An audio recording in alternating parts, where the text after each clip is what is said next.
Hai, Assalamualaikum warahmatullahi wabarakatuh dan salam sejahtera kepada anda. So, bertemu lagi kita di dalam segmen Anda Tanya, RBM Jawab, yang akan menjawab persoalan anda ataupun pertanyaan anda berkaitan dengan sistem radiator kereta ini. So, kepada anda yang baru pertama kali menonton video daripada RBM Radiator TV channel ini, jangan lupa tekankan button subscribe dan juga onkan bell notification supaya anda tidak akan terlepas segala apa juga video-video terbaru ataupun update-update terbaru yang RBM akan bawakan kepada anda di masa-masa akan datang. Okey, kita terus pergi kepada apakah soalan yang diajukan untuk sesi kali ini. Assalamualaikum Tuan RBM. Waalaikumsalam. So, mohon pertanyaan. So, macam mana hendak mempercepatkan radiator fan berfungsi? Bolehkah kita kikis lapisan ECT sensor, engine coolant temperature sensor ni maksudnya, dan radiator fan sensor? So, mohon pencerahan. Okey, berkenaan dengan kita nak mempercepatkan radiator fan tu berpusing, yang seperti yang sebelum-sebelum ini yang dah sampaikan kepada anda, kebiasaannya radiator fan berpusing di antara 95 sehingga ke 98 darjah Celsius. Okey, itu sebenarnya yang selalu terjadi ataupun yang selalu berlaku kepada kereta-kereta anda.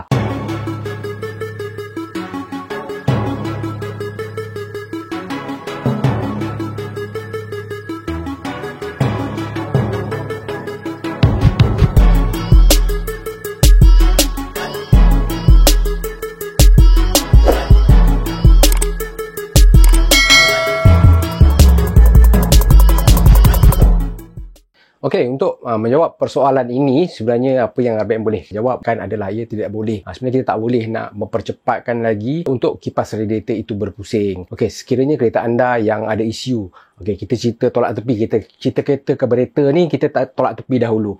Itu kita cerita lain kali. Okey, tapi kepada kereta anda yang menggunakan isu ada yang dinamakan engine control module ni ataupun engine control unit ni, sebenarnya anda kena faham betul-betul cara macam mana isu itu bekerja. Isu kereta yang standard, yang road car, yang biasanya berada di dalam kereta kita, sebenarnya isu tu telah disetkan oleh car manufacturer ataupun engineer pengeluar kereta. Dia dah setkan dah, mungkin kipas tu perlu berpusing pada tahap mungkin 95 ataupun 98 darjah Celsius. Kita tak boleh nak ubah isu tu. Isu tu hanya untuk dia boleh menerima isyarat daripada sensor, okey, mengatakan dia bahawa dia kena bekerja pada waktu ini. Dia sebaliknya pula, jika kereta anda akan stand alone issue. Stand alone issue ni adalah kebiasaan yang kita gunakan untuk kereta racing. Stand alone issue tak apa, no problem. Kita boleh set dia apa yang kita nak. Okay, contoh anda nak minta kipas radiator anda berpusing pada 70 ataupun 60 darjah Celsius pun dia boleh melakukan kerja tu. Tapi kepada kereta yang road car ni, yang issue standard ni, kita tak boleh nak buat apa dah.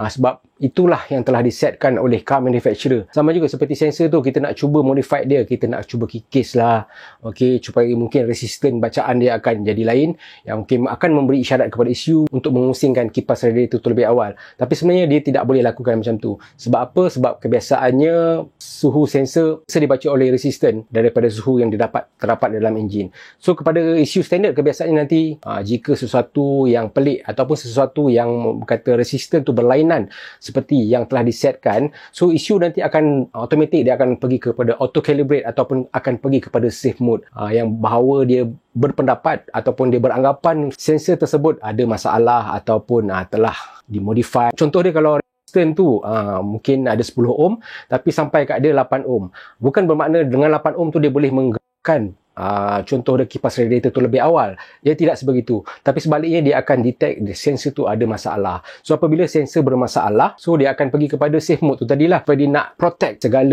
komponen-komponen ataupun segala sistem di dalam kereta kita. Ini ibarat cerita kita nak cuba tipu isu tu.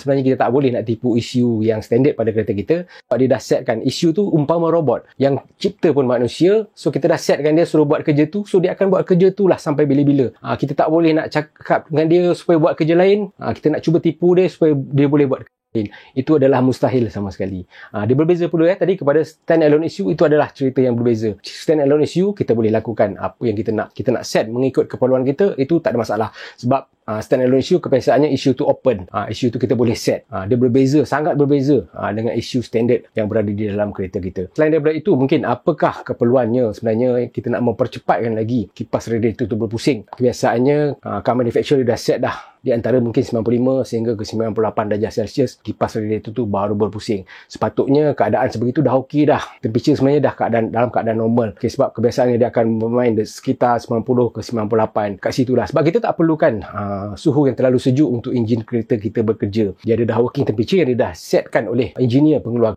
kita. Sekiranya mungkin kepada anda yang ada menghadapi masalah seperti temperature selalu tinggi, so bukan jalan pintas anda nak lakukan adalah dengan anda nak mempercepatkan lagi ataupun anda nak buat direct radiator fan tu berpusing. Okey, sebenarnya apa yang anda perlu lakukan ialah anda perlu cek dahulu keseluruhan sistem radiator kereta anda. Apa yang menyebabkan temperature tu boleh tinggi. Okey, anda kena solvekan dahulu problem tu, bukan kita mengambil jalan singkat dengan cara kita nak tipu isu ni. Jika anda tipu isu ni, satu hari nanti dia akan tipu anda balik. Percayalah cakap RBM ni, okey, ini yang biasa dilalui oleh sebenarnya kepada mekanik-mekanik yang berada di luar sana yang cuba nak modify, nak cuba tipu isu, tapi sebaliknya isu dia tipu balik kepada kita. Nanti tu yang kadang-kadang kita modify yang ni ada masalah lain yang kita tak jumpa. Yang tu troubleshoot sampai seminggu kadang-kadang pun tak jumpa masalah tu. Disebabkan kita cuba tipu isu tu. Okey, mungkin sedikit tips ataupun pesan yang RBM ingin sampaikan kepada anda. Sebenarnya apa yang anda perlu lakukan, penjagaan sistem radiator kereta anda ataupun penyelenggaraan yang lebih sempurna lagi mengikut mileage yang telah disarankan itu adalah yang lebih baik. Sebenarnya kilang kereta kita ataupun pengeluar kereta kita dah set cantik dah design cantik dah kereta kita tu. Takkan ada masalah kalau kita beli kereta baru contoh dia, tak ada masalah. Okey je kereta tu. Kereta kebiasaannya akan datang masalah selepas 5 tahun penggunaan. Itu pun kadang-kadang kita selalu culas di dalam maintenance kereta. Itu yang akan menyebabkan segala sistem di dalam kereta kita akan menjadi lebih buruk lagi. So, mungkin setakat di sini saja perkongsian RBM untuk sesi kali ini. So, jika anda rasa video daripada RBM ini dapat memberi manfaat dan membantu anda, so anda jangan lupa tekankan button like dan juga sharekan video ini kepada lebih ramai lagi pemilik-pemilik kereta yang berada di luar sana supaya mereka lebih jelas dan juga mendapat maklumat dan informasi yang lebih tepat lagi tentang sistem radiator kereta ini. Sampai kita berjumpa lagi. Assalamualaikum warahmatullahi wabarakatuh. Masalah radiator, tanya RBM.